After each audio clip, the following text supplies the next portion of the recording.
Pronti? 1, 2, 3.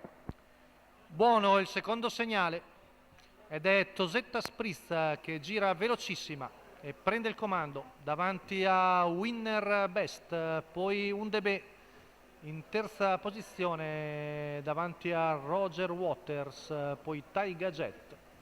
Quindi in vantaggio l'allieva di Francesco Pettinari che ha preso ottimo lancio. Ora cerca di rallentare un po' il ritmo il driver romano. Seconda posizione per Winnerbest, sono tutti in fila indiana. In coda ovviamente il penalizzato Victor Trio che comunque ha contatto di Zambana, che è l'ultima del primo nastro. 30 e mezzi i primi 400 metri. Sempre in vantaggio la figlia di Naglò di Andrea Sarzetto che non ha fermato direi più di tanto, infatti viene fuori un 45 e mezzo per i primi 600. Sempre Winner Best in seconda posizione davanti a Undebe, Roger Waters, Taiga Jet, Zambana e Victor Trio in coda. Si completa il primo giro in 59,9. La mette sul ritmo Francesco Pettinari, vuole far pesare la risalita Victor Trio con Tosetta Spritz che arriva al paletto del primo chilometro passato in 1.14,9, passaggio davanti alle tribune, a discreto vantaggio la figlia di Naglò su Winner Best che è ancora in seconda posizione davanti a Undebe.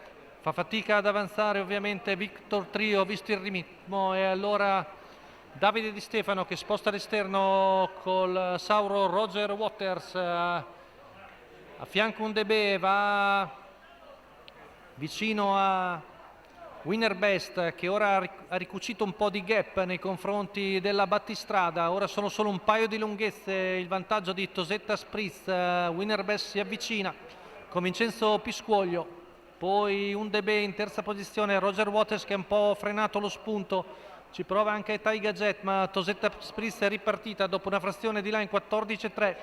L'avversario sembra Winner Best con Vincenzo Piscuoglio che se lo sta caricando nella sua scia. Ultima curva passata in 14,8, retta d'arrivo, Tosetta Spritz alla fine si butta di dentro, Vincenzo Piscuoglio col filo di Nadal Shiba, ultimi 100 metri, Tosetta Spritz deve difendersi da Winner Best, ma stasera Vincenzo Piscuoglio è veramente scatenato e vince anche con Winner Best, il figlio di Nadal Shiba che di dentro batte la femmina. Per il signor Gianluca Franceschilli, il training di Mattia Ricci, Vincenzo Piscuoglio al poker in serata viene a vincere e ci sarà anche un'altra corsa. Winner Best di dentro batte nettamente Tosetta Spritz, mentre per il terzo posto a distanza vediamo che scorrono le immagini perché i primi due avevano buon vantaggio ed è Taiga Jet su probabilmente Undebe e Victor Trio molto vicini. La quota in chiusura per Winner Best 15 e 22.